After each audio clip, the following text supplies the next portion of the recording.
Thank you, Dan. Welcome, everyone. It's 6 minutes after the hour of 6 a.m. It's Friday. Finally Friday. It's finally Friday. August 23rd, 2019, 52 degrees outside. And Shane Matabin on the line. And it's Friday, Shane. It's Friday. It's Friday. It's Friday. Yes, everyone's driving to work thinking about the weekend, which is a good thing, but get to work safe first. Yeah, do that. Yeah, you still got to put in one more day. Yeah, you still... You're not off the hook yet. So that's right. It's a 1/5 proposition, and this is the 1/5 you pay attention to. That's right.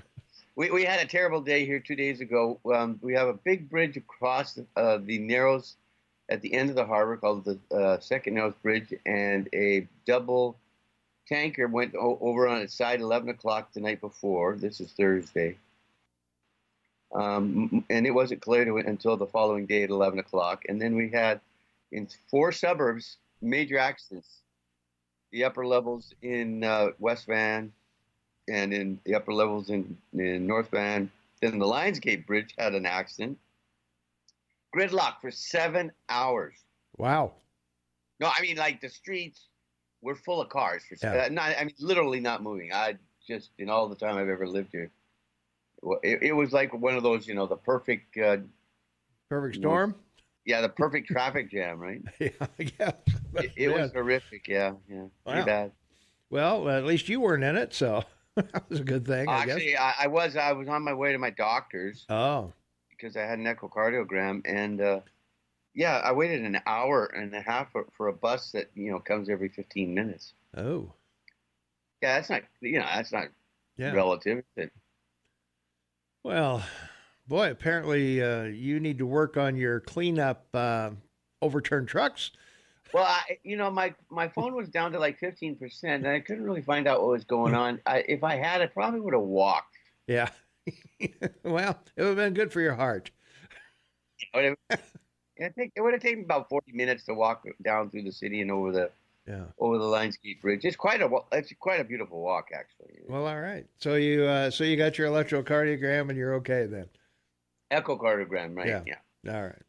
I didn't say I was okay. I just had one. All right. Well, good. Well, we hope you're okay. Let's take it. What? I'd like to think so. Well, I'd like to think so too. Let's take a look at our Gallup Valley weather. A chance of showers before 3 p.m. Then there's a slight chance of showers after 5 p.m. tonight. Patchy fog between 7 and 8 in the morning coming in this morning. So be aware of fog as you make your commute in. Otherwise, mostly cloudy, then gradually becoming sunny with a high of 78 today. So we're still well below our average of 89 or high 80s. So I guess that's a good thing. Climate change is good, But anyway, chance of precip is about 40% today, or at least during the day. Tonight we got increasing clouds with a low around 54 and no real chance of precip overnight. And then Saturday looks pretty good. It's partly sunny with a high near 83, and that should be pretty nice. And then Saturday night, there's about a 20% chance of showers and thunderstorms before midnight, and the low of around 51. Sunday is going to be sunny and high near 77, and Sunday night mostly clear, low around 46. And then it's pretty much the same story for Monday. Going to be sunny with a high near 73. And Monday night, low of around 46. And the same story on Tuesday. Sunny with a high of 75 and a low of around 44 on Tuesday night. So that'll give you some idea of what's going on the next few days. Mm-hmm. Temperatures locally, Livingston right now is at 50 degrees. Manhattan is also at 50. Three Forks is at 53. Gallup Gateway is 48. Annis is 52. Big Sky is 44.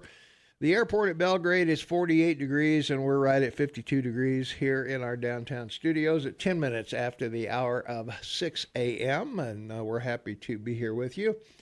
Our poll question of the day, go over to KMMSAM.com or on your smartphone at AM 1450 KMMS and answer our poll question of the day. If you had 20 grand to spend, where would you go? Where'd you go, Shane, if you had 20 grand to just blow? I don't know. That's a tough one. Yeah. I'd go to one of those money exchanges and buy silver coins. Okay. There you go. Well, I don't know. Our choices: Walmart, Kohl's, Lowe's, Target, Owen House, Murdoch's, or Town and Country, or your own choice. Oh, so they're all food companies, though. Oh, well, yeah, basic. Well, not Walmart. Well, Walmart has food. Kohl's doesn't have food. Lowe's doesn't have food. Target has food. Owen House doesn't have food. Murdoch's has some food, I think. They have candy bars and stuff like that. But yeah, exactly. But and then of course Town and Country is food. So if you, I don't know. I think I'd stock the freezer with some of it. I don't know. I would. Yeah, I guess you'd want to, and wait for the meat sale. Wait for the meat sale. Yeah. Well, although you can't afford it otherwise, it's crazy. Well, it is pretty crazy. Yeah. So. And I don't honestly, when I look at the industry, because you know how I do my deep dives, and I go look at the industry and everything, and the history of it and everything, the size of the herd in North America, it doesn't really make a lot of sense to me why it's so expensive. Yeah. Honestly, it's one of those. It's a monopoly, baby. Apparently it is, yeah. Well, our poll question yesterday, pick only one answer. Your choices were super intelligent, win the lottery, live twice as long, or super strength. And super intelligent and win the lottery tied at 33%. And live twice as long was in third place at 16%. And then super strength came in at 4%. After that, we had some other answers. I'm already super intelligent, so win the lottery. Iron Man, I'm not sure what that means, but doesn't matter. I'm the chosen one. So yeah, that was some of the things from yesterday. So we'll keep an eye on our poll this morning. Votes are coming in already. Right now, everybody's going to Walmart with their 20 grand so far, but it's early voting yet. We'll see where everybody goes as the show goes on. So, coming up at 7 o'clock, Greg Gianforte, I think, is going to join us. I was a little late getting an email to him about the number and everything, so hopefully they're up and running around and saw my email and will show up at 7 o'clock. So, we'll see. If not, we'll persevere on without them. But we'll do whatever. So, and no law babe today. No, Jennifer's doing lawyer stuff today, so we'll have open lines all morning long if Jeff doesn't show. And let's see. Oh man, do we want to skip the France and Britain and just go right to Gene Kelly? Yeah, let's go right to Gene Kelly. Yeah, we don't care what they did in 1500. No, we've talked about it so many times. I know, it just keeps going and going. So, but anyway, 1912 actor and dancer Gene Kelly was born in Pittsburgh on this date in 1912. Great song and dance man and a good actor too. Actually, yeah. Even when he wasn't songing and dancing. And yeah, it's right. I mean, he was at the right time, right place at the right time, and the golden age of Hollywood with the big, huge productions of the 40s and 50s. Yeah. He wasn't a dramatic actor. He was on the smiley dancing side, and those of you that are too young to know, he did such great musicals as Singing in the Rain and Hello Dolly and For Me and My Gal and An American in Paris. Oh, Anchors Away was a great one, 1945, right after the war. It was Frank Sinatra, him, and who was it? Fred Astaire? Fred Astaire. No, the comedian. Red hair that was in, what's his name? Anyway. Red Buttons? Yeah, it's just one of those things, where he was a great influence on the day and really a cool guy, and everybody enjoyed him immensely. Yeah, quite amazing guy. Yeah, pretty amazing guy. Yeah. Well, another one, 1926 on this date, silent film star Rudolph Valentino died at age 31, and if you've never seen a Rudolph Valentino. He was the what would he be? I don't know, the Brad Pitt or the he'd be the Brad Pitt or Tom Cruise of the day. Yeah. He was definitely the male, stud. Yeah, he was who everybody wanted to be back in that day. Yeah, 20s and 30s. Yeah, back in the 20s, 30s. Yeah. Some question about his sexuality. That's true. Yeah, because he had that look that Never got the opportunity to move to talkies because he didn't live long enough. Yep. Yeah. 1926, died at age of 31. Let's take a phone call, and then we got to do the Montana News and Agriculture. Caller, you are on the Morning Soapbox with Tom and Shane. What's up? Good morning. How are you? Good. Oh my gosh, that's a great good morning hello on a Friday. Thank you. Yeah. Yeah, I know. Let's get it over early because right. Things could go bad day and over. Yeah, that's right. Thanks. The answer you guys are looking for, the third guy, I believe, is Danny Kaye. I think that's what it was. Yeah, Dan Anchors Away. Yeah. Thank you, Danny Kaye. That's right. I don't think Daddy wasn't redheaded. I was thinking of red buttons if you were talking about redheads. Or Red Skelton. Well, that's true. Yeah, although he wasn't much of a singer-dancer. He was a comedian, though. That's true. Yeah, Danny Kaye. He was in White Christmas, right? Yeah.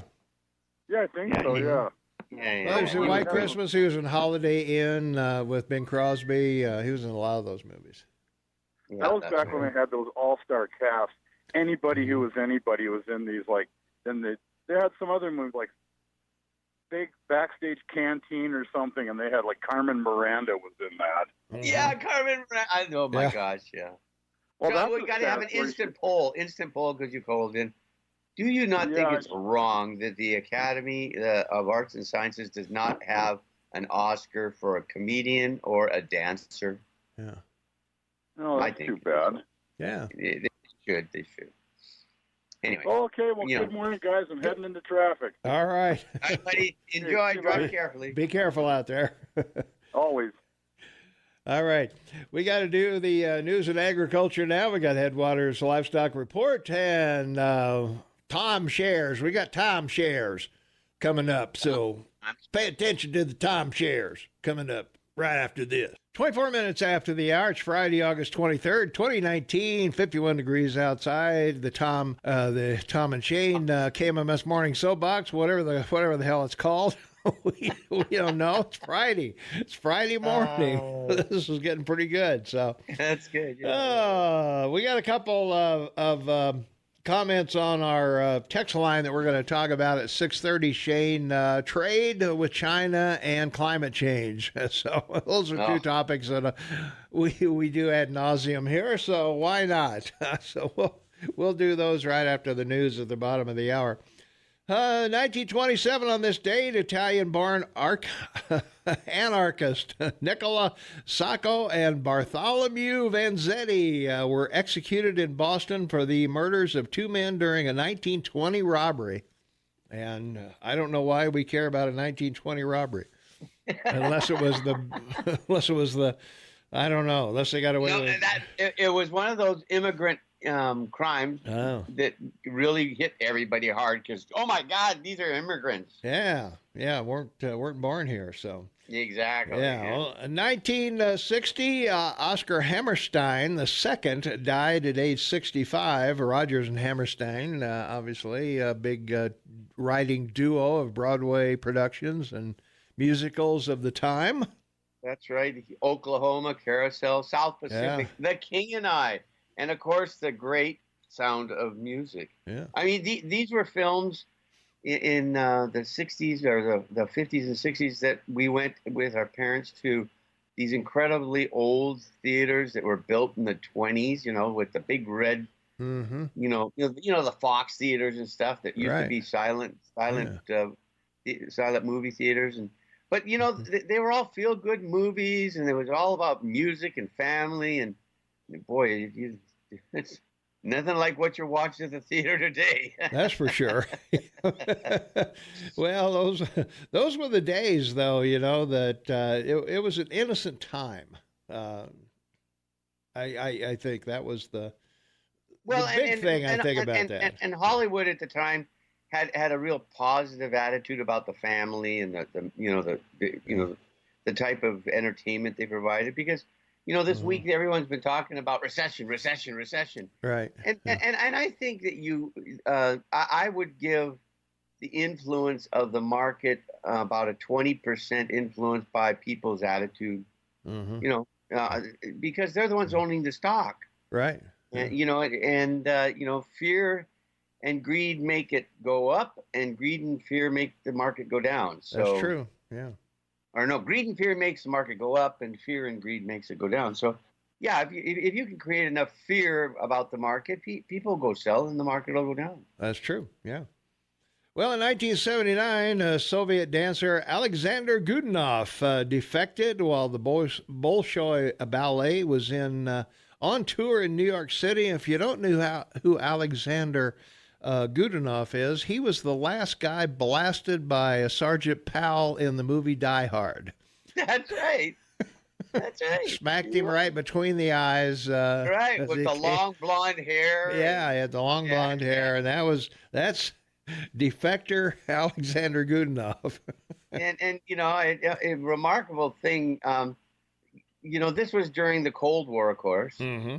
But the amazing thing about it was that it was happening across the board. Like baseball players from Cuba, and it was an interesting anecdote to the attempt to get out of the communist world to the free world. Like I said yesterday, 2 million people are demonstrating in Hong Kong with American flags, singing your national anthem, and you've got Ativa stopping people from even talking or making a speech in your country. It's pretty bizarre. Why your country wants to be socialist when everybody else doesn't want to have anything to do with it. I don't know. Anyway. All right, we've got the Montana State News, got Fox News, we've got the weekday weather with Brooke Foster, and Gesundheit and Spectrum, and boy, all kinds of things. So We'll be right back with more. We want to talk a little bit about climate change and trade. Listening to us talk about trade is painful to some of our texters, Shane. So we got to get our facts straight, I guess. So we'll be right back with that right after this. 23 minutes for the top of the hour. It is Friday, finally Friday, August 23rd, 2019, 51 degrees outside. From our text line, Shane, let's see. China's trade of goods was $419 billion in 2018, up over 11% from 2017. We had a $40 billion surplus in trade of services. Shane just said the opposite. I guess if you don't know your facts, you're always right. Listening to you talk about tariffs and trade is absolutely painful. Well, there you go. So, well, let's talk a little bit about that, because right now, as 2018, U.S. exports to China account for 7.2% of overall U.S. exports. So we're not sending a whole lot of stuff to China. No. Under that. U.S. goods exported to China in 2018 were $120.3 billion, down 7.4% to $9.6 billion from 2017. But they were up 72% from 2008 and 527% from 2001. Well, yeah, duh, I guess. Well, that's right. Yeah. But a lot of that has to do, of course, with the barriers and restrictions they have for anything being sold there. The primary exports to China from the United States in this order are food, cars, and planes. Mm-hmm. Yeah, those are the three principal products that are shipped to China on a regular basis, because that's what they need. They only buy what they need. $18 billion in aircraft, $14 billion in machinery, electrical machinery, $13 billion, optical and medical instruments, $9 billion, and vehicles, $9.4 billion. Agricultural products, to China, $9.3 billion in 2018. They're the fourth largest agricultural export market, and leading domestic categories: soybeans, $3 billion. Cotton, 924 million. Hides and skins, 607 million. Pork and pork products, which we grow here and ship to them, and they pay a tariff to us for it, is 571 million. And grains, except corn, 530 million. Yes. Yeah. So, U.S. exports to China were an estimated 59 billion in 2018, 2.2% more than 2017, and 272% greater than 2008. Well, duh. It was up roughly 997% from 2001. So, leading services exports from the U.S. to China were in the travel, intellectual property, trademark, computer software, and transport sectors. There you go. Yeah. From China, we import 539 billion in 2018. That was up 6.7% from 2017 and up 59% from 2008, and way up from, of course, 2001. But U.S. imports from China account for 21.2% of overall U.S. imports. So we're only talking about 20% of our total imports from China. That's right. So it's one of those issues that it needs to be corrected for a number of reasons, and it's fascinating to realize that your president is trying to explain this to Americans as best he can, and of course, you know, they're stepping on him every time he talks about it. Well, that would be true. Did you lose your phone again? Mm-hmm. Okay. All right, we got to take a quick break. We'll be right back because we got to talk about climate change next. 16 minutes before the top of the hour. It's Friday, August 23rd, 2019, 52 degrees outside, looking for a high of 77 degrees outside. And we're talking a little bit about China and exports and whatever. The movies we referred to earlier, Shane, were pre-demoralization of the society, I guess. Well, we said we want to talk a little bit about climate change from our text line, 478-8298. If human-caused climate change is false, then how do you explain the extreme changes we are seeing in all parts of the planet, and the 98% of the scientific community in agreement that it's directly related to human actions? Just want to hear your side. Sincerely, your liberal listener who only gets your channel in my work truck. So, well, we appreciate your work truck very much. We hope you live in that truck and listen to us all day long. Well, the thing is that when you're talking about changes in the planet and the 98% of the scientists, the changes in the planet, particularly this year, are merely weather changes. They're not climate changes. There's a big difference between climate and weather. So, agreed. Yes. So and that has to be defined, and it's not, you know, it's not being done very well. Mm-hmm. The sad context of it is that yesterday and the last few days, because these fires in the Amazon have created this huge internet uproar, all of a sudden bring it to supposed world attention. And the fact checkers at the Washington Post went and looked at all the pictures being put in, and none of them were recent. Some of them were anywhere from 2 to 5 years old, and you know they're putting and some were pictures of wildfires that aren't even from there. Yeah, they're from India or somewhere else. So that's right. So I just want to make a comment. The UN released a report last fall called the Goal 15, and you can go read it, go look it up. You should read it if you care about the environment and global warming. And basically, the goal: protect, restore, promote sustainable use of terrestrial ecosystems, sustainable manage forests, combat deforestation, and halt and reverse land degradation, and halt biodiversity loss. Okay, what's that mean? Well, basically what the report really quick said is that, yes, there's been a lot of deforestation, particularly in the tropical areas of the planet. But the result of that, of for to raise cattle and farming. The result of that is vast amount of grass, tall grass, which creates far more oxygen and absorbs far more CO2 than the forests even do. And so, in effect, a natural process is now taking place because of what man's done. And the burning you see in the Amazon right now is the result of an annual, drought, or dry season, like we get here in Montana. That's right. And then you like in California, and then all this grass burns. And then the tropical season starts and it regrows again because the roots aren't burnt out. So right. There you go. Yeah. All right. Let's take a phone call. 522-TALK is the number, 522-8255. Caller, you're on the Morning Soapbox with Tom and Jane. What's up? Hey, this is Tom. I got 2 questions for the climate change people. Sure. The first question is, what is the ideal average temperature of the Earth? And then the second question would be, what percentage of the world's history hasn't actually been at that temperature?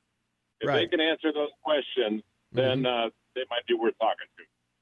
All right. Excellent questions. Thanks for the call. So another report came out 3 days ago that they've taken and looked at last year was the hottest year on the planet since they've been keeping records since the 1880s. And it's like the hottest on record. Well, interestingly enough, when you read to the middle of the article, the temperature since the 1880s has gone up 0.1%, like 0.1%. So, again, like it's not that I don't think that the theory of global, issue. But I think it's back to, foreign aid. When we were growing up, eat your food. The world is starving. You live in a great place. Most people don't. And we're sending billions of dollars in foreign aid to save people. And, by Bill Clinton, everyone, that was over with, right? And now they're beating up on your president because he's not giving enough foreign aid. And they're scaring the millennials into believing they got to pay for this. Somehow they got to pay, all this is government interference and wanting to control your life and determine what is best for the world. So they got another box to steal from. Right. That's my feeling. Well, in answer to the caller's question, or maybe part of his question, the Eocene, which occurred between 53 and 49 million years ago, was the Earth's warmest temperature period for 100 million years. However, this super greenhouse eventually became an ice house by the late Eocene time. So it went from one extreme to the other.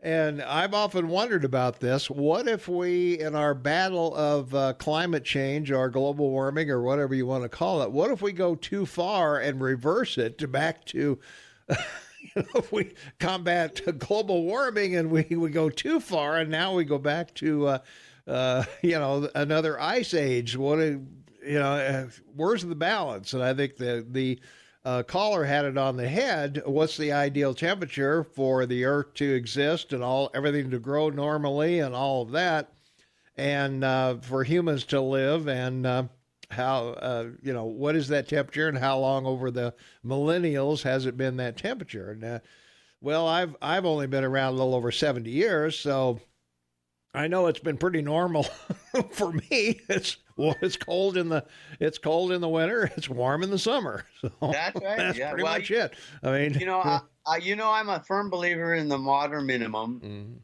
It's not a theory, science. Modern minimum science. It's been, developed over 400 years. You can go read about it.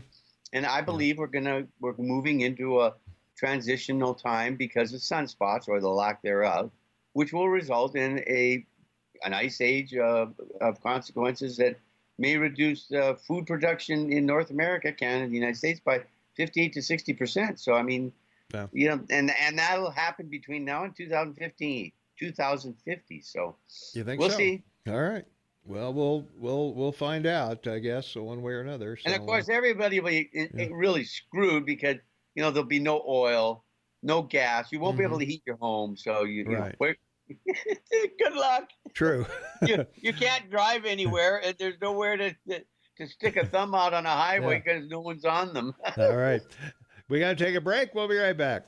4 minutes before the top of the hour, Greg Gianforte is going to join us shortly in studio, so we'll be talking with him shortly. So we've had a caller waiting on the line. So, caller, you are on the air. What's going on? Well, Shane had it right, because we should be very disturbed about them using old photographs of Amazon rainforest fires. Mm-hmm. The Amazon needs those. Those are poor soils down there. Mm-hmm. It needs that fire to regenerate. When Francisco de Orellana made his accidental voyage down the Amazon in 1508, he found thriving million-person cities in the lower basin, multiple, like 7 or 8 of them, cities of 1 million or more. And then 100 years later, when they came back up the Amazon for their official survey, there was no trace. They were totally covered up by the jungle. They didn't refine them until now. They found traces under LIDAR. Instead of radar, it's laser surveys they've done of those sites. And they're finding out that Orellana was right. He really did find these huge cities. And that's how fast the Amazon regrows. But it needs fire to regenerate it, because the soils are poor. Well, I think we saw that in Yellowstone with the 88 fire, devastated. Well, even more so. Even more so in other parts of the country, or the planet, rather. The soils in the Amazon are poor. Yeah. So that's right. The fact that and a lot of them are clay-based, which is why the type of vegetation grows there, and it creates these giant canopies, and the surface doesn't allow for the surface to get any sunlight, so nothing can grow down there. And there's a diversity of animals. Go ahead. It grows on that charcoal from the fire. That's correct. From the fire, it regenerates and fertilizes the ground and creates a process. Wet charcoal was the basis of the fertilizer that they used. Mm-hmm. Not dry charcoal, but wet charcoal. A type of soil that they would create was very, very fertile. Yeah. So. But don't you see this, like foreign aid, Vinny, as a way to get millennials to agree to redistribution of wealth around the world? It's disturbing that they're that dumb. Yeah, it is. We've agreed on that for a long time. That they don't read books. They don't read books. They don't do their research. Yeah. They just depend on Google to tell them what. Mm-hmm. They've become dependent. I think that Google and Facebook and Twitter are right, that they can manipulate these people. Yeah. Oh, I think they can. Yeah, I think so. Well, I think the proof, you just have to look at Facebook, and you're going to see one side that everybody says, there's 1,000 scientists that say this global warming is a real thing, and then for every article you can find in favor, there's an article that disproves it, one way or the other. So, and that's a huge voting block. If they say the fact that they can move 15% of the population. Yeah, that is. You're right. They may be correct. Yeah, they may be. Hey, I gotta go. Be 15% that dumb. Yeah. All right. Thanks, Vinny. Gotta go. All right, we're up against the clock here. Greg Gianforte is going to join us. He just walked in the door, so I guess he's going to join us pretty quickly. So we'll be right back and talk to Congressman Gianforte, running for the governor of the great state of Montana. So stay tuned for that, and we'll be right back right after these important words. So stay tuned. Thank you, Dan. Welcome back, everyone. It's 6 minutes after the hour of 7 o'clock. It's Friday, August 22nd, 2019, 53 degrees outside. Looking for a high of around 77 today. Shaman Taubman, half man, half amazing, is on the line in Vancouver, British Columbia. And joining us in studio is, Congressman Greg Gianforte is running for the governor of the great state of Montana. Welcome, Greg. Glad to have you here again. Tom and Shane, good to be with you. Yeah. Good morning. It's, good to be with you. Yeah.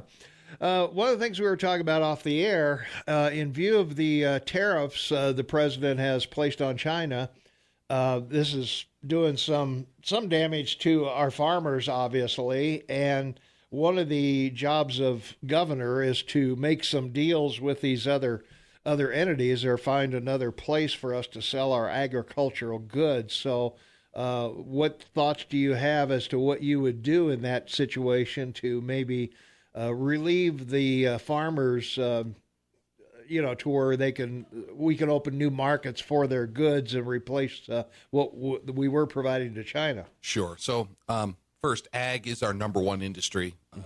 I am a strong advocate for ag. Understand, before we get to what a governor could do, let's talk about what the federal government needs to do right now. We do 6 times more trade with Canada than we do with China. I negotiated into this new USMCA, the U.S.-Canada-Mexico deal, a provision that actually forces Canada to grade Montana grain as if it's domestic Canadian grain.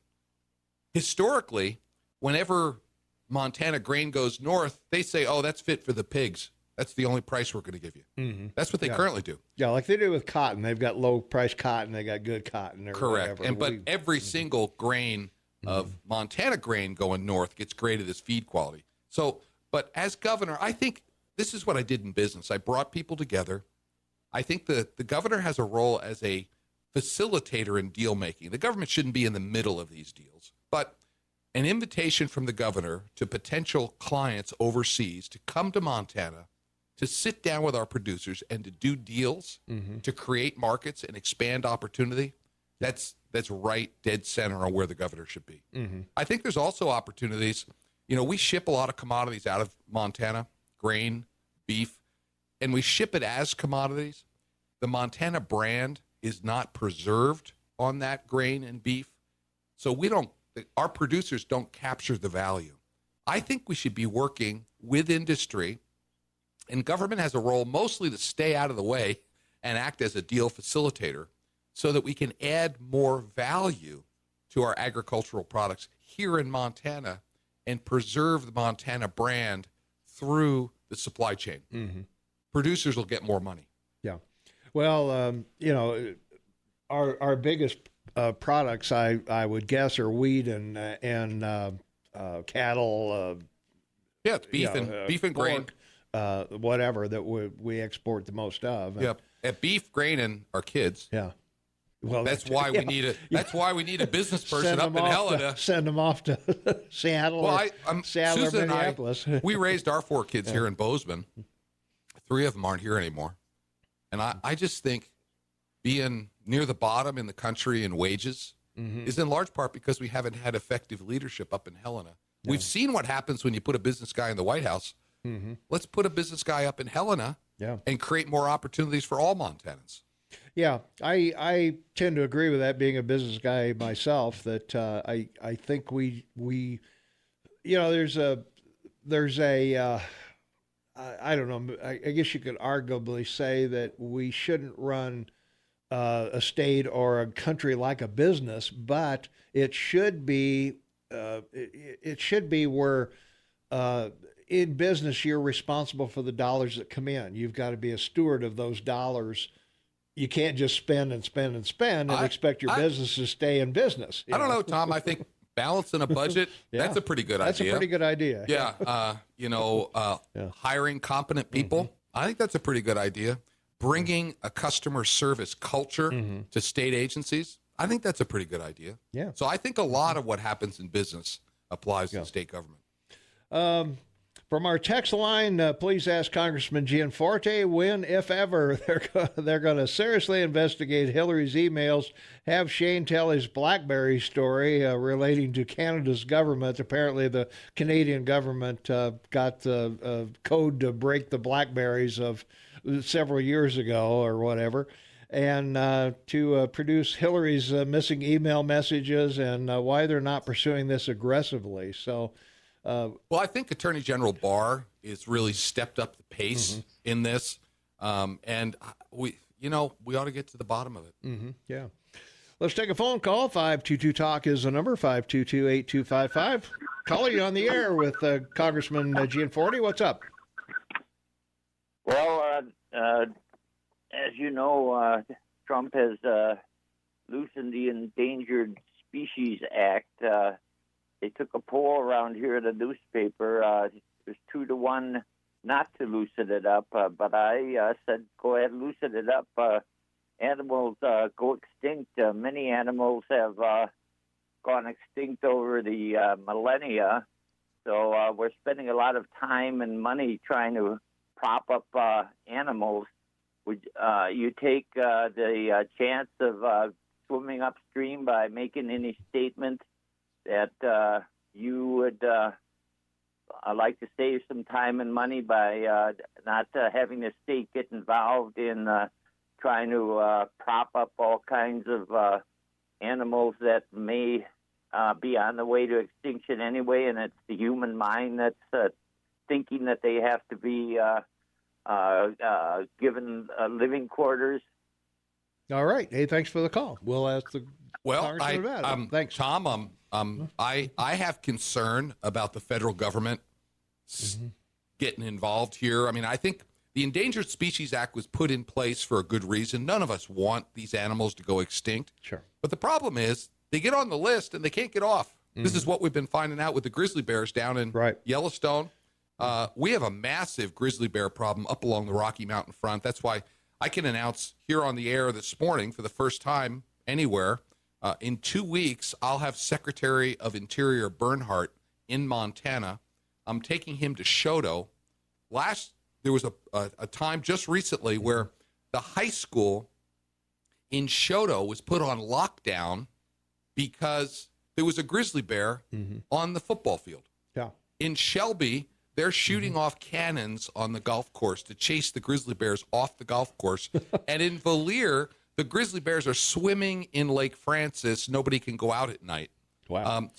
And just recently, we saw this activist judge relist the grizzly bear in the Yellowstone ecosystem. I think when the science shows that an animal has recovered, management control should pass back to the state. We should get the feds out of it. The grizzly bear, the science shows they've recovered. They should be delisted, and we should act on that as quickly as possible. Well, they're also using the sage grouse, I think, as a deterrent to the XL pipeline that, would be so beneficial to the counties that it would pass through on the eastern side of the state. Yeah, the Endangered Species Act has been weaponized by the environmental extremists. I think that's what the caller was referring to. Yeah. And we need to put some reasonable sidebars on it. We had some bills in Congress last session. We passed them out of committee. They did not get all the way through, but we need to keep working on that. And as governor, I would work to get state control back over the wildlife, because there's nothing in the Constitution that says the federal government's responsible for the wildlife. Yeah, I'd agree with that. And we've parts of Glacier were closed for a couple of days because of grizzly activity up there. That they reopened it recently, but they're lounging on the lawns in Big Fork. Yeah. We had one in the hallways of Bozeman High. We had a brown bear. Well, a couple of years ago, Shane, I think that was. He was just lost, though, that one. He was lost. Yeah, that's right. Yeah. Shane, you don't have any bears up in Canada, do you? Oh, God. We have a black bear that visits our front yard in the city of Coquitlam. The fisheries department in BC has refused to remove black bears in the city.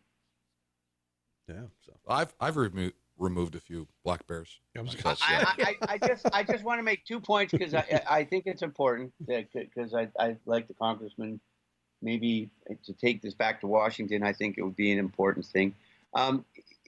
The RCMP announced on April 14th, 2016, that they had the BlackBerry encryption key because we had issue up here about BlackBerry and an investigation. So BlackBerry gave them the key. It's a Canadian company, as everyone knows.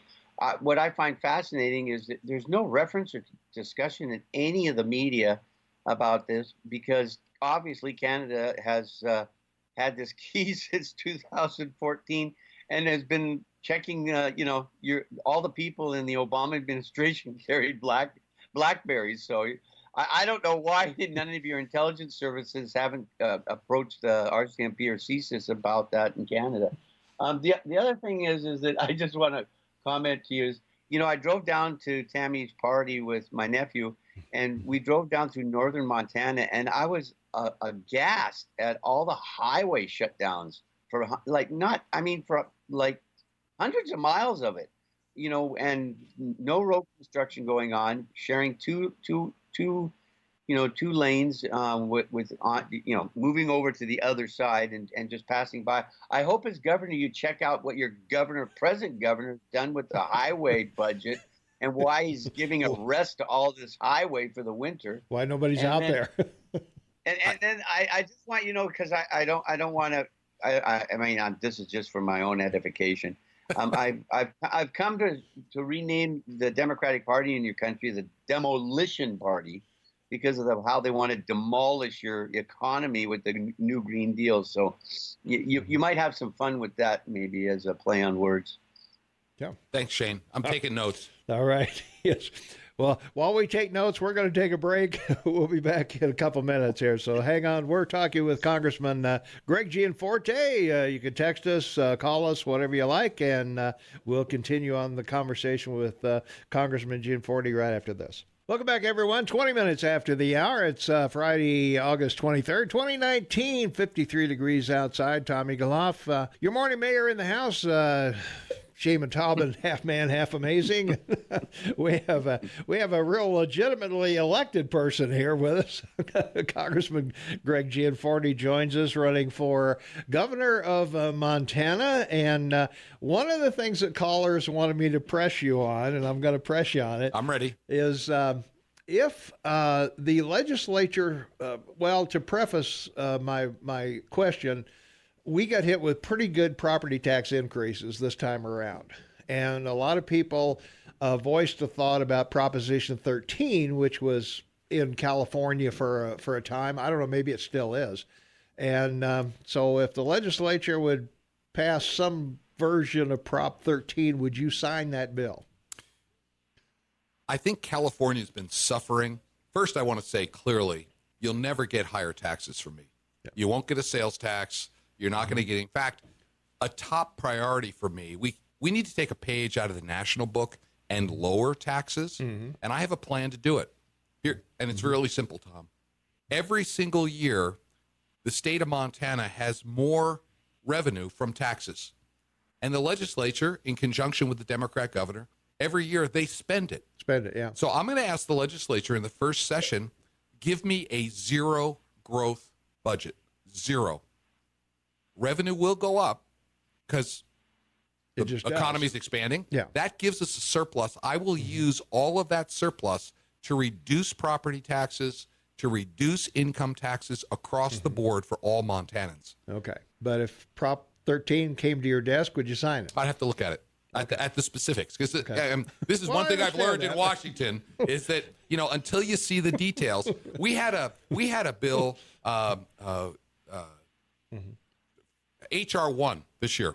It was the first thing that Nancy Pelosi put on the floor. It was election reform, and it was the ensuring the integrity of our elections bill. Who doesn't want integrity in their elections? Except it created taxpayer-funded. It should have been called the Politicians Protection Act. In fact, it provided for $5 million per incumbent. And I didn't vote for it, even though it had a good name. Yeah. Well, the name's important. The name of the bill. The content is even more important. That's true. Let's take a phone call. 522-TALK is the number. Caller, you are on the air. What's going on? What are we going to do about logging? Offshore logging, been in business in this valley for 30 years. Just sold all their equipment. Yeah. What are we going to do about logging? Do not answer that question unless you can say how we're going to stop the judges from overturning anything we do. The judges rule and are ruining this country. What are we going to do about it? All right. Hey, thanks for the call. All right. I appreciate your passion because this The is Ninth taken. Circuit it's is taken our biggest people's enemy livelihoods here. away. Yeah. The state of Montana has a tool in its toolbox to get into the woods and do forest management projects on federal ground, and it would not allow environmental extremists to shut them down with lawsuits. It's called the Good Neighbor Authority. It's been in the Farm Bill for over 10 years. Other states have been using it. This current administration in Helena has chosen not to use it. In fact, last summer, I introduced a bill at the federal level which added the Good Neighbor Authority into the Farm Bill and extended it down to county commissioners.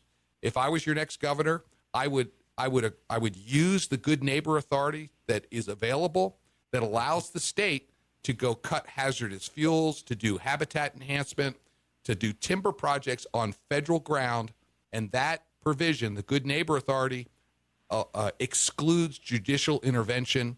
It would shut down the lawsuits. Okay. Is Greg in favor of a federal balanced budget like is required in Montana? Now, in Montana, we balance the operating budget, but not the what's the other one? We can borrow for roads and bridges. Correct. And stuff like that. Yeah. So, The debt. yeah, the infrastructure. the infrastructure a part of it. Yeah. Yeah. So. Absolutely. In fact, when I got to Washington, I co-sponsored a balanced budget amendment. In fact, the first day in Washington, they made the mistake of giving me the microphone on the floor. Yeah. And I told the folks that the people of Montana sent me there to drain the swamp. And my first bill that I introduced my first day in Congress representing you was a bill that said if we don't balance the budget, Congress shouldn't get paid. That's the way it works in the private sector. Mm-hmm. You have to balance the budget or you go out of business. Yeah. We have drunken sailors back in Washington. I voted against 3 of the major appropriations bills this last year. Unfortunately, I'm 1 out of 435 votes. They passed, but I think it's just bad policy. We saw our debt. Our debt now is at $1 trillion a year. We're adding to the debt. Yeah. This just isn't right. And when you're in a hole, the first thing you need to do is stop digging. Exactly. If Congressman Gianforte is elected governor, will he revisit the free speech bill passed for college campuses? I'm not intimately familiar with that bill. I think our First Amendment guarantees free speech everywhere. If campuses are creating these separate free speech areas, zones. I think that's unconstitutional. You should be able to express your opinion anywhere as long as you're not threatening violence against somebody else. All right. Let's take another phone call. 522-TALK is the number, 522-8255. Calling on the air with Congressman Greg Gianforte. What's going on? Yeah, this is Bob. I really didn't expect you to answer this question, but I'm going to ask that you investigate it before you, or while you're still running for governor. In 2013, the state fund, which is the Workers' Comp Plan 3, had over $500 million in reserve, gave their employees over $1 million in bonuses, and pays their CEO president $300,000 or more a year.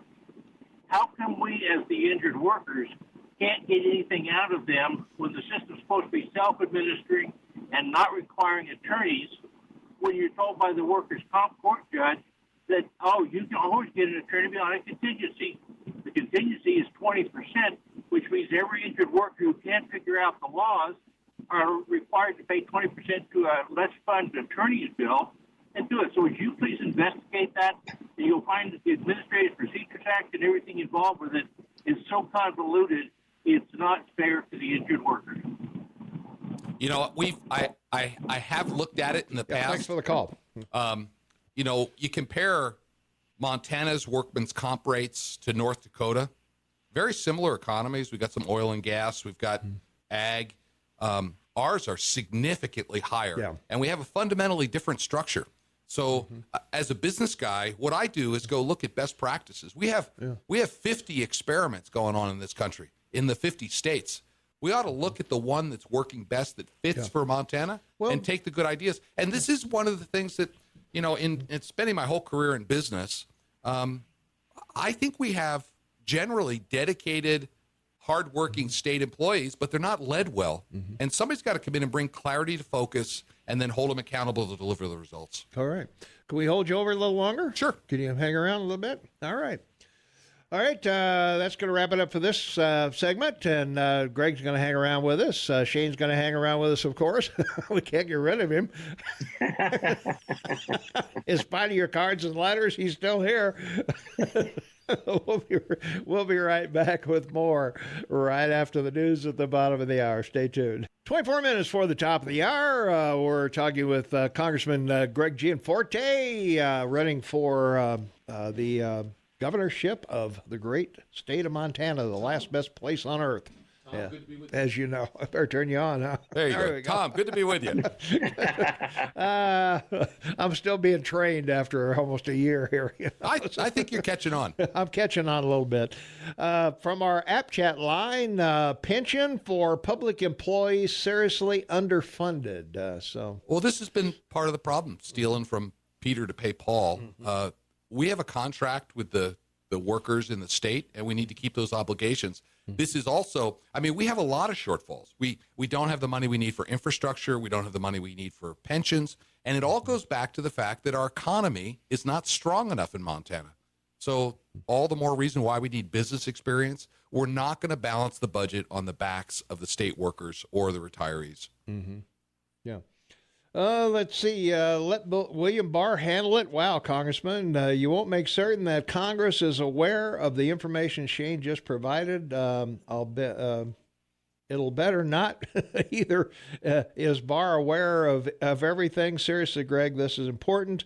You want our vote to do something about this information Shane just provided to you. Otherwise. Yeah, I didn't mean to be dismissive in any way, but ultimately the responsibility is Barr's. I've been speaking with a number of people on the committee that are doing the oversight. I have, grave concerns about a number of things that have occurred. I cross-examined the independent investigator specifically about the Hillary emails. My concern was, there was massive leakage in the FBI. It's very clear that if you talk to a member of the media, you should be terminated. That's what their employee policy says. And also, if you talk to a member of the media about an ongoing investigation, you should be terminated. Well, the independent investigator found that there were over 300 texts and emails between FBI employees and the media. They had gone to golf outings together. They had let them buy them dinners. 52 people. And at this point, only 2 of the 52 have been terminated. So I raised this directly in a congressional hearing. So I don't by any means be dismissive of some of this stuff, but this information is available. This I would like to think that Shane is the knowledgeable source, the fount of all knowledge. Yeah. But a lot of this stuff is already available. He is pretty. He is more than just a pretty face. That's sure. Yeah. That amazing part. From our text line, 478-8298, Greg, would you be open to legalizing recreational marijuana in Montana? No. Yeah. And here's why. We have a drug epidemic in Montana. I was just talking to a business owner in Missoula recently. He told me 50% of the job applicants he sees cannot pass a drug test. Law enforcement tells me over 90% of the crime we have in Montana, domestic violence, burglary, vandalism, is all drug related. We have 4,000 precious little kids in foster care, mostly because of drugs. We need to work, we need to invest to help people get healthy. The drug dealers, the violent criminals, lock them up. But the nonviolent people who are addicted to drugs, we need to help them get healthy so they can be productive members of society. The last thing we need to do is make drugs more available. Yeah. I was going to say, I read somewhere that 1 in every 50 people that come towards you on the highway is impaired with something. Yeah. I was talking to the sheriff. I'd rather not have it be 140. I was talking to the sheriff up in Blaine County. He told me they can't do a routine traffic stop for a taillight and not find drugs in the car. Wow. Well, that's the society we live in, I guess. So whatever.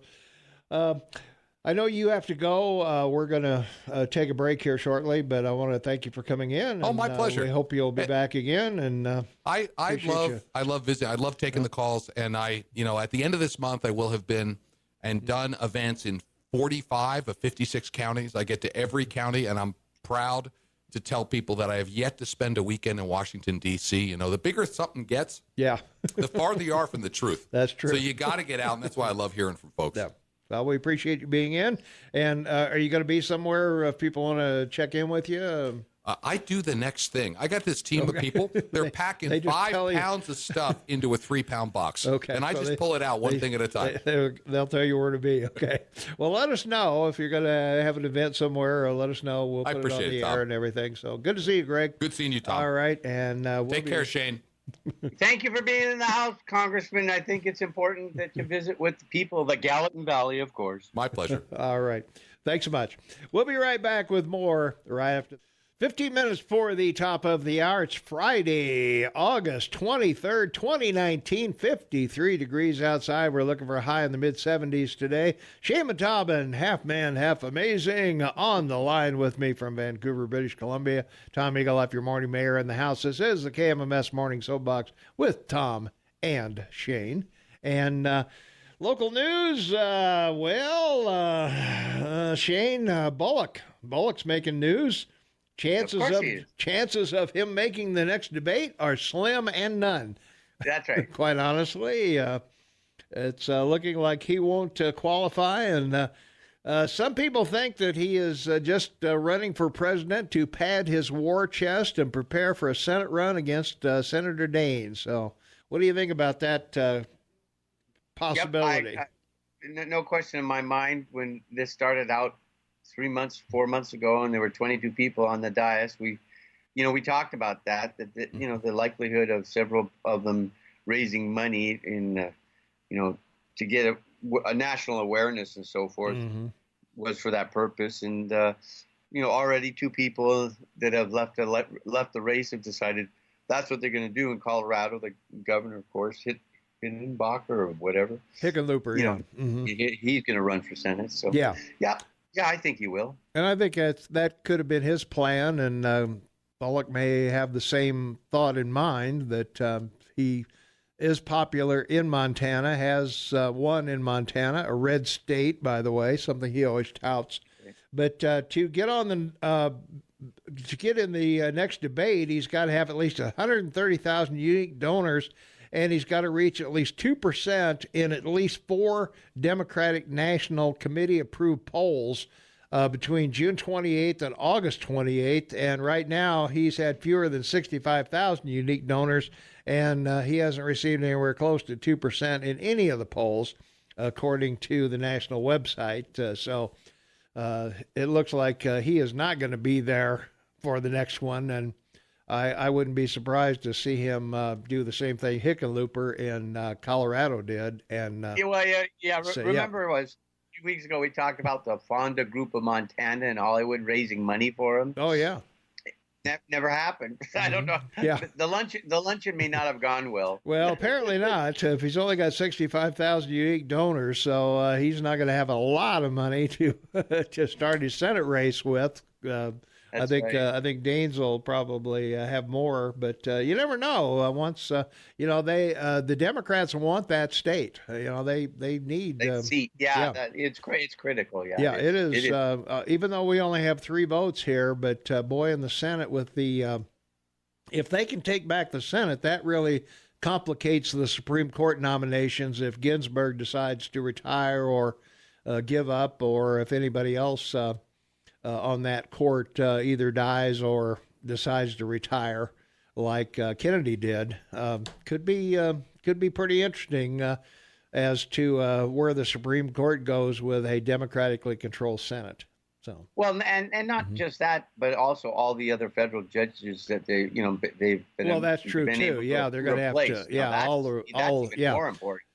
Yeah, Trump's put a lot of judges on the the appeals benches and the federal benches and wherever, but still short of the record, I believe, by several presidents, I guess. But he's doing pretty well. No, the only one that's gotten more approved is Washington. I don't think we had that many judges back then. No, I'm just saying Washington did 100%. Well, yeah, I did 100%. Yeah, that's right. Okay. All right.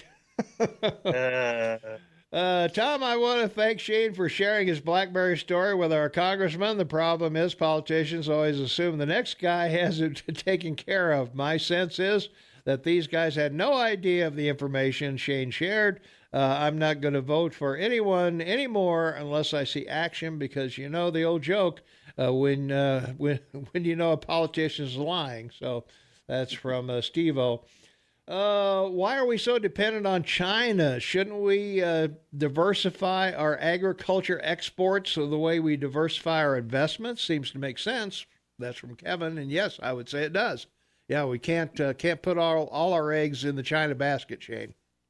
Well, and we talk about this a lot, and commodities have a market because people buy it worldwide now. Mm-hmm. So I appreciate the concern everybody expressed for agriculture and the farmers in the U.S., but there are global markets, and the bottom line is the U.S. and Canada feed themselves in 60% of the world. Now, a lot of that is government purchase that is given away, for foreign aid. I understand that. Mm-hmm. But, I don't disagree with their need for, developing other markets around the world. But, again, you have these barriers. Like in Europe, there's in India, there's barriers. You'd think even in China, there's barriers. Yeah. Which is the big cue for this negotiations that your president's doing worldwide, is to renegotiate trade routes and with no barriers and no tariffs and equal play for everyone. Yeah. All right. We've got to take a quick break. We'll be right back with more right after this. 6 minutes before the top of the hour. It's Friday, August 23rd, 2019, 54 degrees outside. Looking for a high in the 70s today. And Shaman Taubman, half man, half amazing, on the line with me from Vancouver. And Tom Eagleoff, your morning mayor in the house. Does Greg believe pot is equal to other addictive drugs? What about CBD oil? Well, CBD oil doesn't get you high. That's the difference. That's a difference, I should say. Let's see. Let's see. Cannabis heals, opioids, and alcohol kills. I'll agree with that. So does tobacco. So let's see. What else we got here? We did that.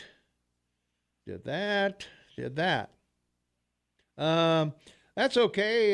It's okay that Shane has a new name for the Democratic Party. We all know the new name for you guys is the Racist Party, due to all your support for Trump, who is proudly racist. And what a crock.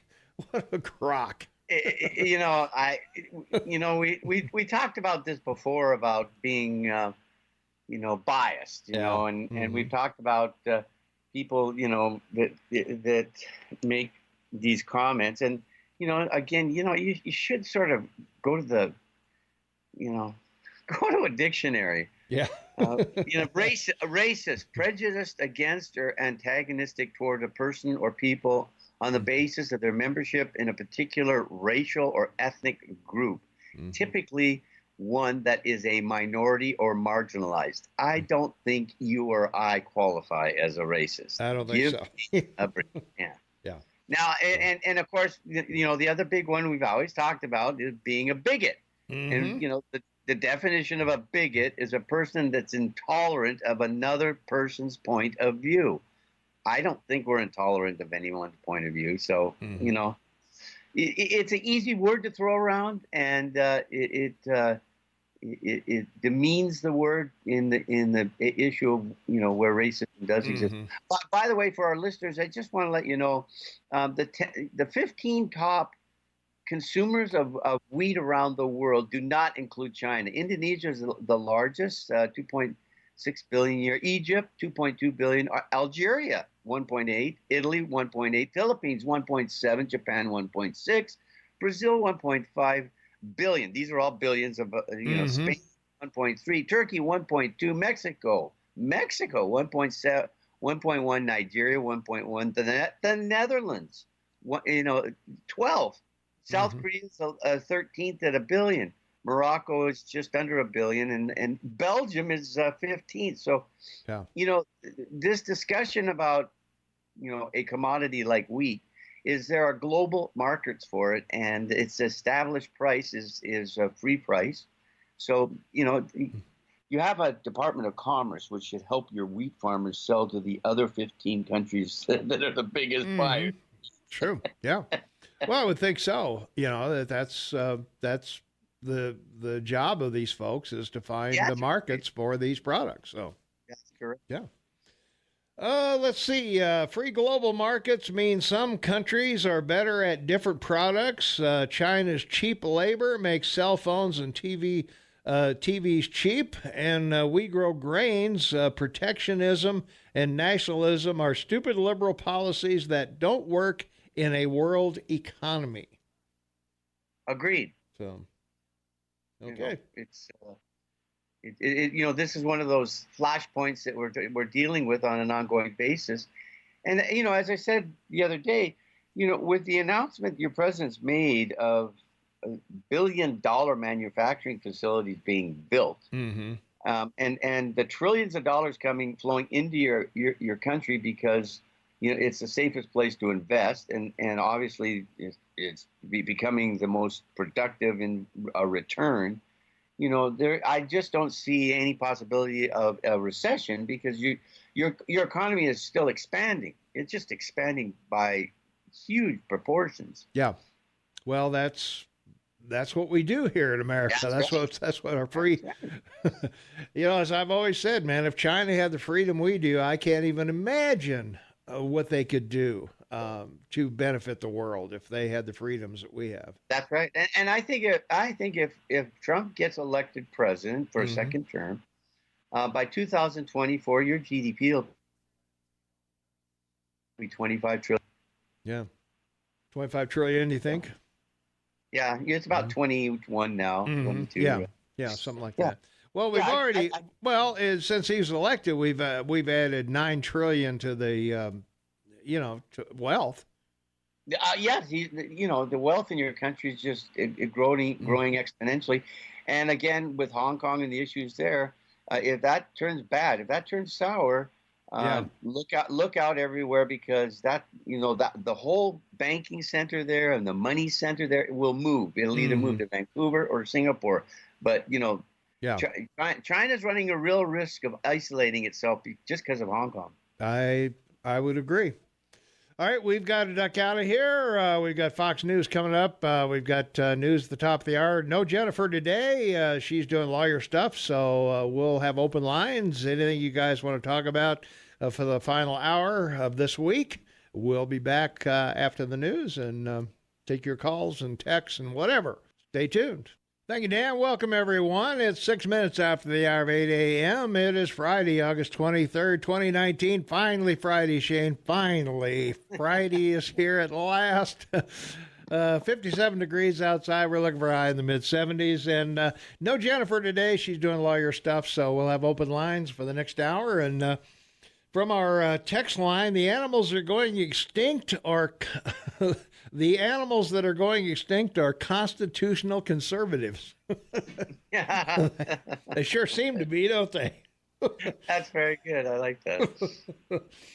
Oh, well, we've talked a little bit about everything this morning. Thanks to Greg Gianforte for coming in earlier. If you missed the interview with Greg Gianforte, of course, you can pick it up at KMMSAM.com. We record all of our shows, of course, and currently, we are at 1,373 downloads. 1,373 downloads. We'll have 1,400 by the end of this month, I would estimate.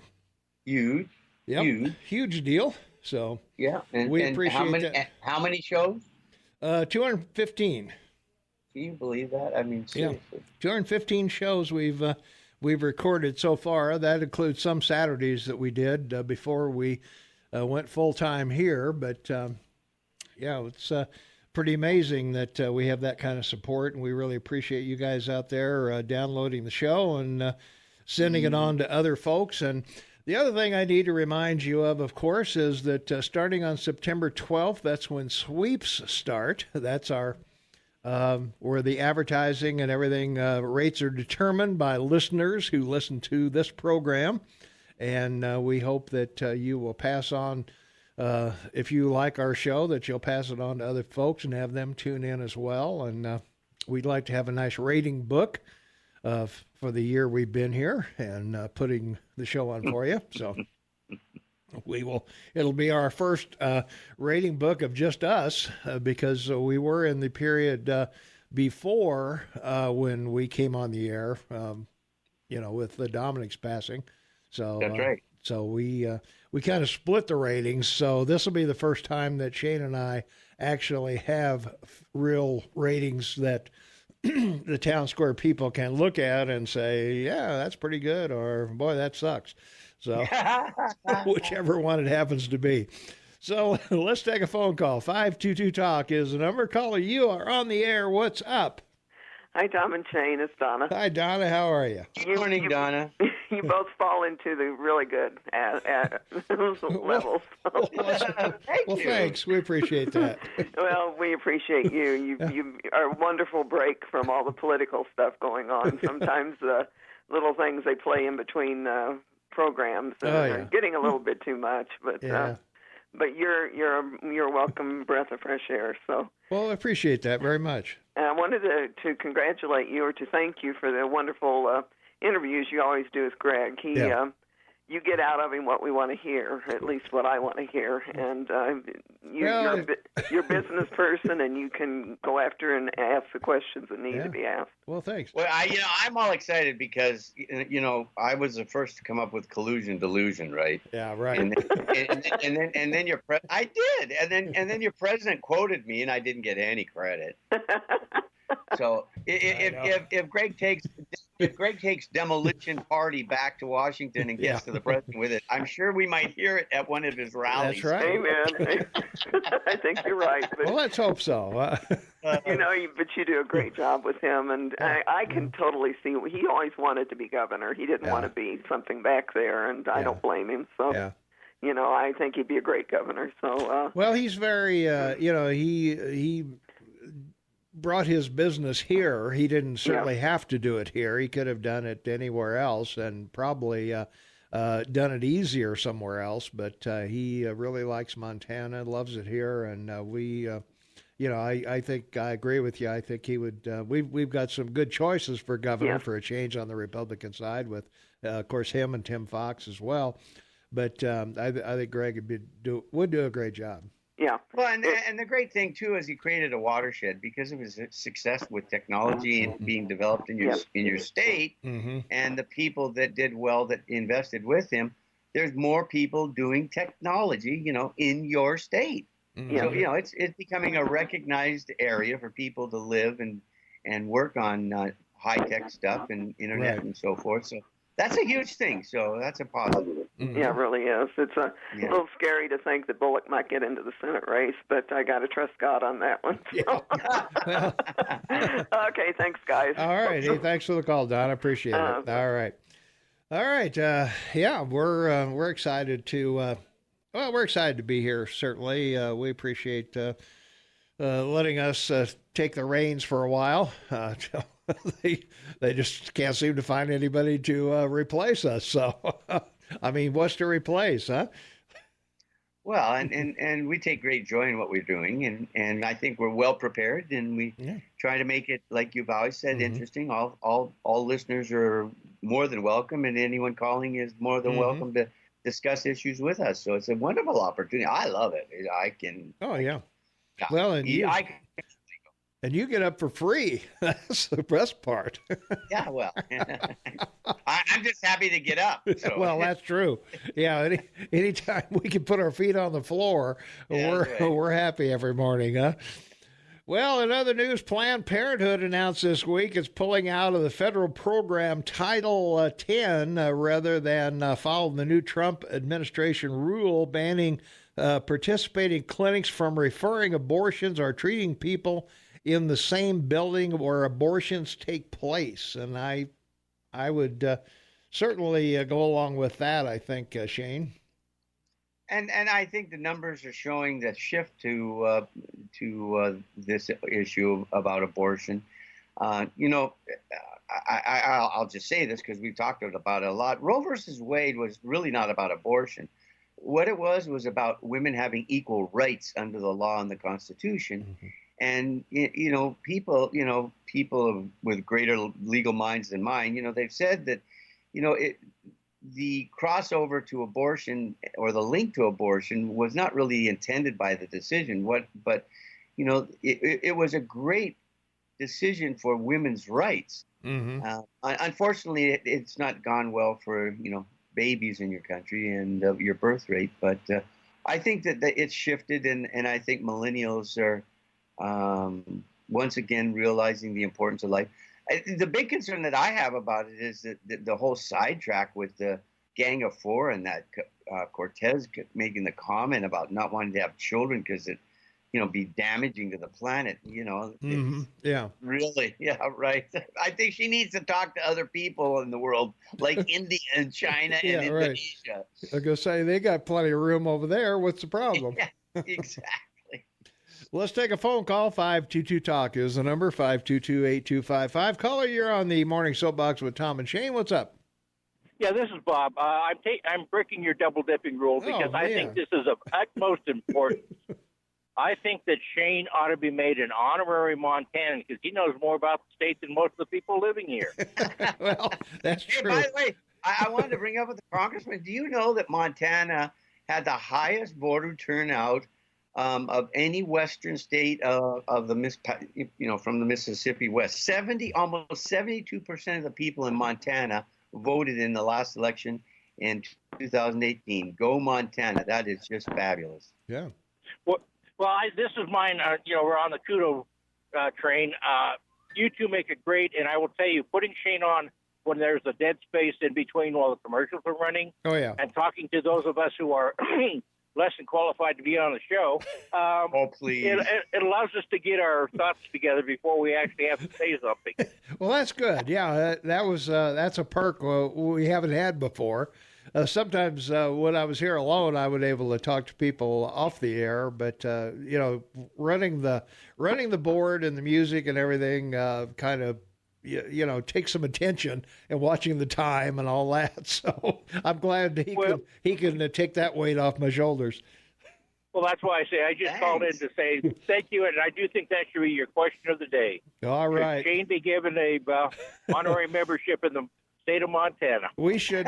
We'll make that a poll question, maybe. Sounds good. Should I get a golden key to the state? Yeah, you can get a key to the state. Do you really want it with who's governor? Yeah. No, I'm saying Greg might do it. Yeah, Greg will give it to you. All right. Talk to you later. All right, thanks for the call. All right, we appreciate that very much. So, let's see. From our text line 478-8298. You guys are racist according to the new liberal Democrat definition. Racist, a person who wins an argument or discussion with a liberal by sticking to the facts and telling the truth. By the way, if you keep winning arguments against liberals, you'll then become a racist white supremacist, something to aspire to. So thanks to Steve-O for that one. He left out redneck. Redneck, yeah, we should be redneck too, yeah. I can't read that. Okay. Let's see. Check out all the awards that Trump has received from black groups before he became president. Yeah, he's got a whole slew of them from people in various communities, black and other minorities, where he's helped out wherever he can. So that's right. Yeah. Let's see. Goldman Sachs CEO Gary Cohn and Trump's former top economic advisor quit out of disgust trying to educate Trump on trade who doesn't read or understand the 21st century economy and is addicted to cable news.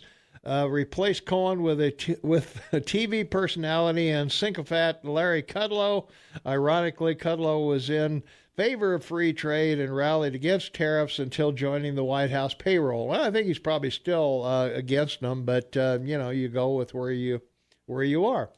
I just want to point out that Larry Kudlow was a very successful market guy, but more importantly, he worked for CNN. No, not CNN. MSNBC. Okay, yeah, there you are. He was a major guy on, MSNBC, their financial network, for years, and so he's more than qualified doing what he's doing and helping the president. So I don't know why a left person would make that comment when you saw Larry Kudlow on MSNBC for the last 15, 20 years. Yeah.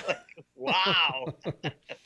Is abortion legal in Canada, Shane? And if so, is it covered by the under the national health care? Yes, it is. And Prince Edward Island, as we reported 2 years ago, was the last outstanding province to not allow it. They changed it because the cost of sending people to another province to have an abortion was too excessive. So all provinces in Canada provide limited abortion, and the health system pays for it. Yes. Wow. Ouch. What do you mean by limited? It's based primarily the principal three rules. Mother's life is at risk. Something known wrong with the child, and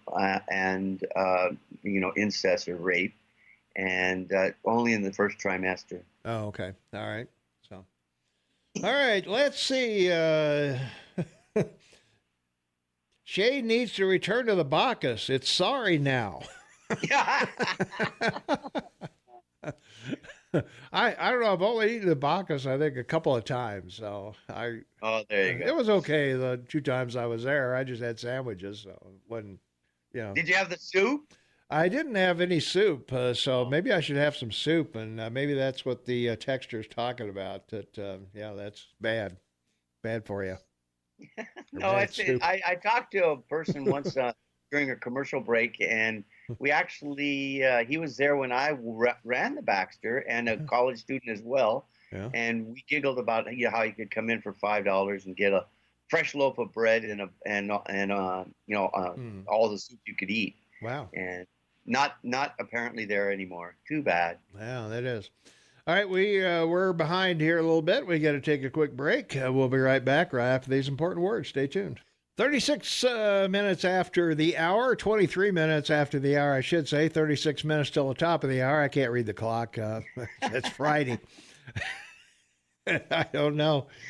Stephanie Quayle is next door at XL Country. We're going to try to get her in here maybe before the end of the hour to chat with her. She's got a big event coming up here. And country music singer from Belgrade, been at the Grand Ole Opry trying to make it to the big time. And, she's doing pretty well. So we're hopefully we can get her in here before we go off the air. She's over there chatting with the XL Country folks right now. Yeah. So, yeah. See, from our text line, 478-8298, Trump doesn't listen to economic advisors that disagree with him. He fires them and replaces them with yes men. I sleep better with President of the United States who doesn't need or listen to experts. Well, you had one for the previous 8 years that wouldn't surrounded himself pretty much with yes men. A successful businessman does not solve problems by acting like he's the smartest guy in the room. That's right. He finds the smartest people he can to give him advice. Yep. And that's what your president does. And he may or may not take that advice, but he welcomes it anyway. Yeah, to make a decision, you listen to other people before you make one. Sure. Yeah. I don't think you can operate. You can't get to the level of income he has by just listening to people that agree with you. Yeah, exactly. So- I don't think he comes across as a guy that listens to anyone except for advice that he believes they're entitled to give him. Well, that's true. Yeah. As I've always said, don't take advice from a guy on a bar stool next to you. Doesn't know anything about your business. Find somebody, if I want to learn how to play golf, I'm not going to ask a bowler. That's right.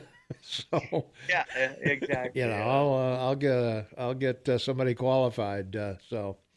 And considering what's going on with your economy, I guess he's gotten pretty good advice so far. Well, it looks like, yeah.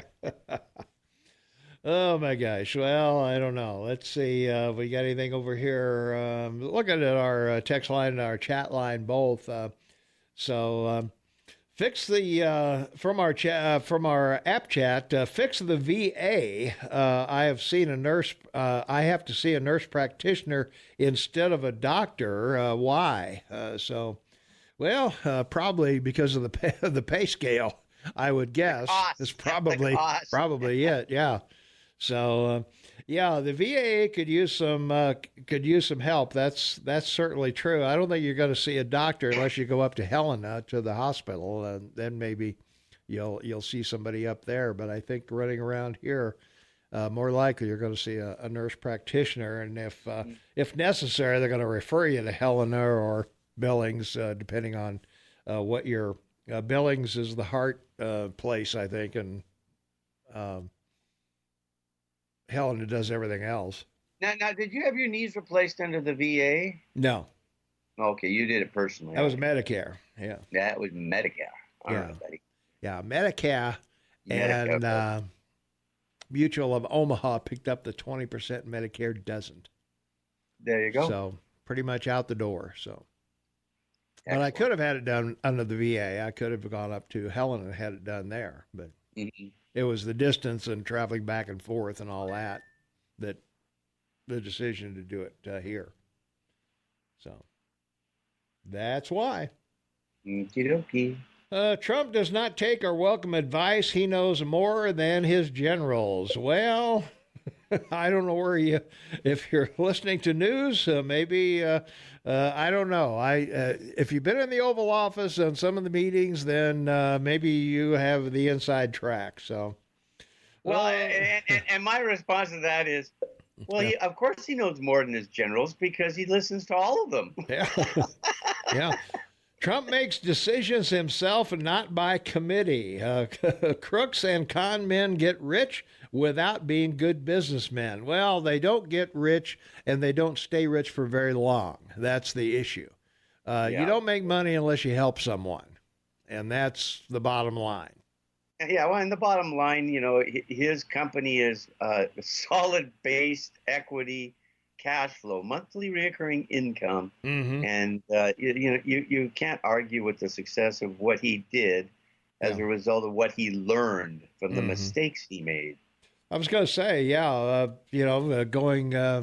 companies, he never declared personal bankruptcy, so that we can put that myth to bed.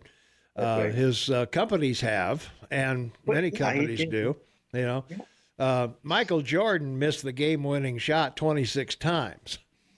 So if he's a failure, then there you are. Exactly. So, I was going to say he says the reason I'm successful is due to my failures.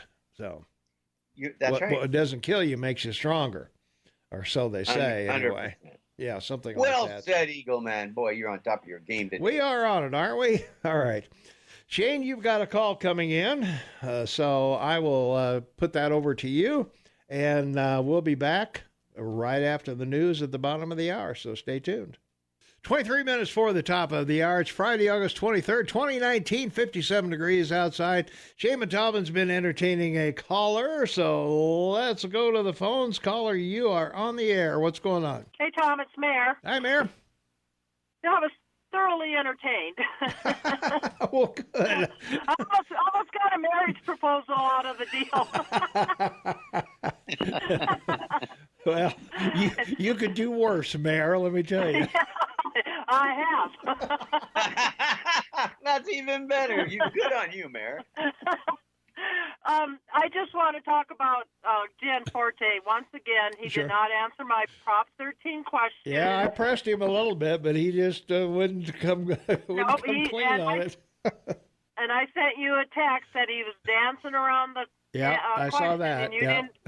Yeah, and you didn't air that Yeah, text. But yeah. regardless, I just want to say surplus is not a solution to property tax. That's true. It's- If there is a surplus, like Shane and I were talking about, why wouldn't you put that toward the pensions then? Or there's a million other things they'll say, well, we got to put it towards this, or we have a fire season that we have to put it, towards.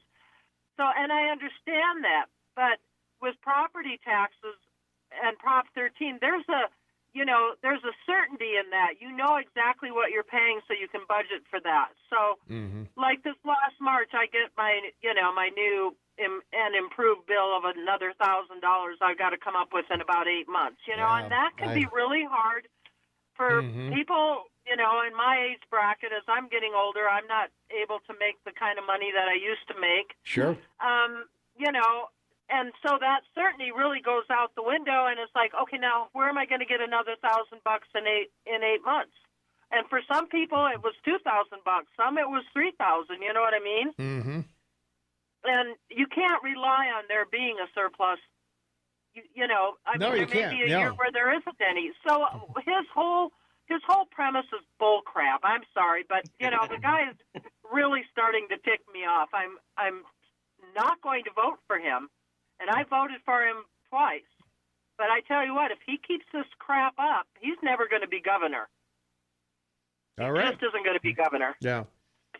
Well, because he's got to come up with some better ideas than what he came up with today.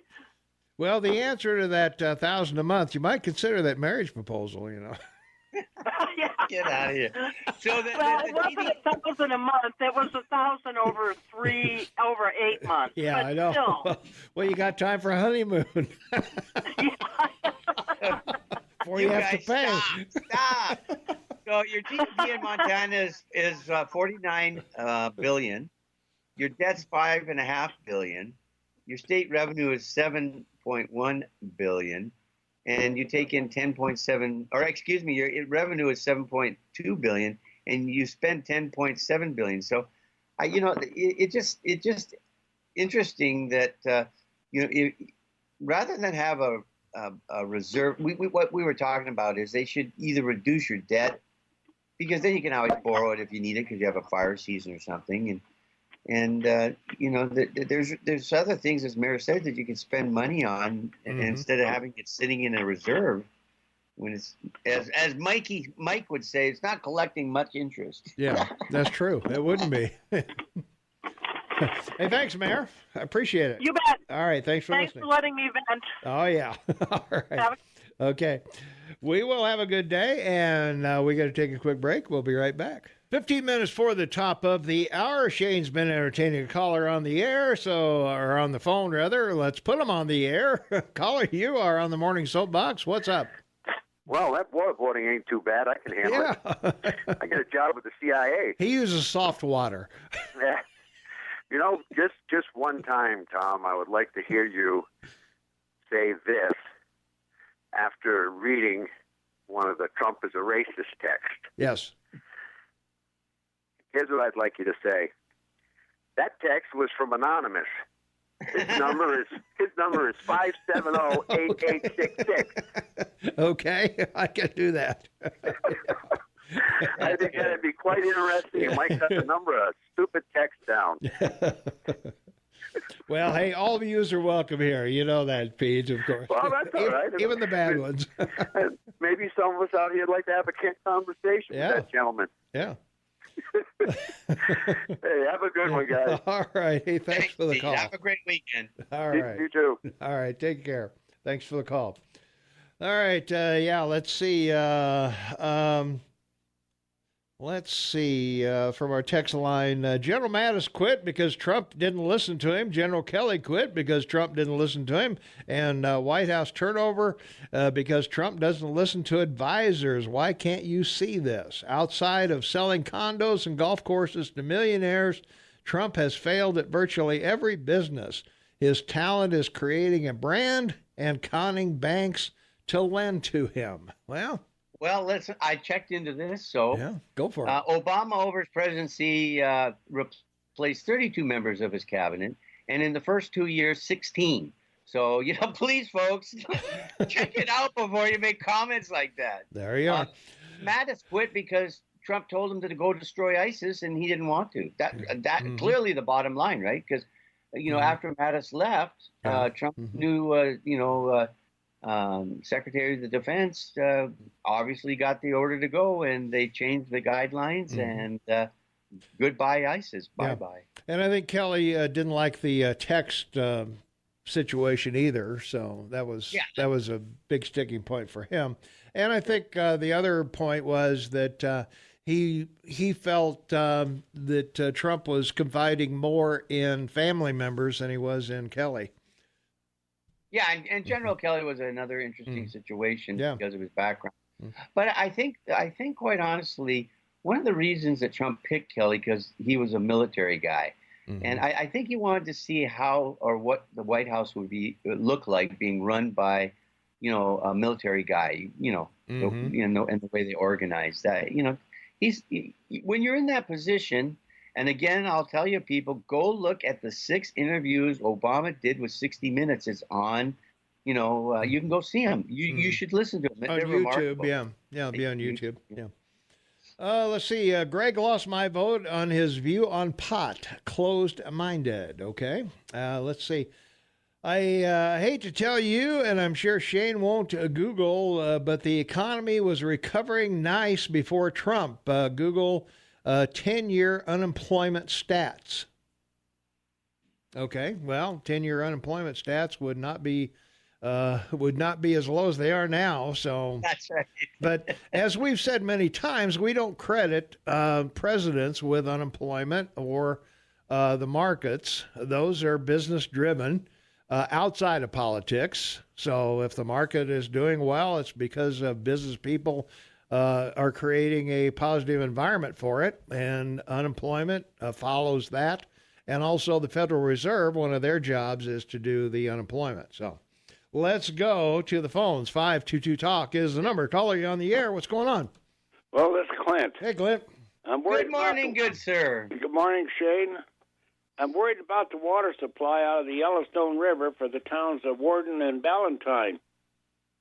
They say they can't drink their water. They got their off of water for at least a year because of pollution. Yeah. Now, what's that? That's the Southern Agricultural Center down there around Ballantyne, Warden, and stuff. There's a lot of agriculture goes on. Yep. Now, is that from the phosphates, nitrates, and maybe the ammonias they use in the farming? What the hell is going on there with that water supply? Is it from the sewers and stuff that are being dumped into the river, the Yellowstone?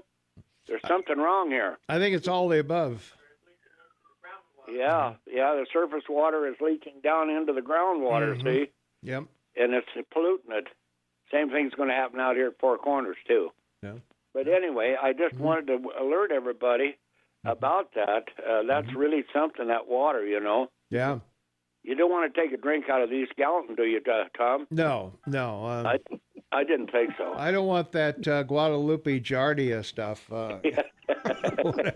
Whatever it is. Don't you know? So, all right, Clint, I got to go. I got to get the Rush update in here. Hey, thanks for the update, though. I appreciate it. Thanks for listening. All right. We'll be right back with more right after the Rush update. Here's Rush for you. All right, 4 minutes for the top of the hour. Boy, winding down here, Shane. We got a lot on our line here. Let's see. I hate to tell you, and I'm sure Shane won't Google it, but the economy was recovering nicely before Trump. Google 10-year employment stats. Well, I don't have to Google them. I keep them in front of me and I can tell you in 2017, January, when Trump took office, the unemployment was 4.7, and it got as low as 3.6 in May under Trump. So, as I said, I don't really give presidents either Obama or Trump, either one, credit for the unemployment. I think that's a business deal. And so much for that. Sure seems like you credit this president for unemployment, but ignore the last one. Just be consistent. Obama inherited economy in free fall. Trump inherited a booming economy. Well, it was hardly booming at 21,000 in the stock market, and it went to 28 under Trump. Now right. It's back to 26. But again, that's a business situation. And your rate of growth was less than 2%. Well, yeah. In fact, Obama never got 3% in any one year of his existence. So, right. if you want to credit presidents with growth, I don't think you can. So I'm not gonna say Obama was any better than Trump at growing the economy. Oh, let's see. Trump listens to advice. He doesn't acquiesce to it. Kelly was a Marine general. Let's see. Okay. I don't know what that is. Let's see. What else do I have in here? Let's see. Trump did get the Keystone Pipeline implemented, which helped oil production immensely, that Obama waffled over for 8 years. In addition, Trump took away much of the regulations that were hindering business in the free market, which enables our economy to grow at a level remember, Obama said 1.5 GDP was the new norm, and the only way Trump would get it back was with a magic stick. Well, I guess Trump really does have a magic stick, so there you are. Mattis quit the day Trump pulled out of Syria because Trump didn't listen to him. So I don't know. Trump is no genius. It's the stupidity of the Democrats that make him look like he is. So, I don't know about that. Let's see. Yeah, I think we're pretty well covered on everything else. Let's see. Trump isn't a hood-wearing racist. He's a xenophobe. Well, I know for a fact that Trump has no fear of xenas. So. And has never worn a hoodie. Also, keep in mind that if he was a xenophobe, he would have put Egypt and Indonesia on the travel ban, but he didn't. So that's true. That's where we are. Very good, Mayor. You did a good job this week. It's been wonderful. Thank you for the time. I look forward to Monday and talking to you again. Everybody be happy, be safe, and God bless. All right. Thanks, Shane. All right, that does it for us. We'll see everybody bright and early Monday morning, 6 a.m.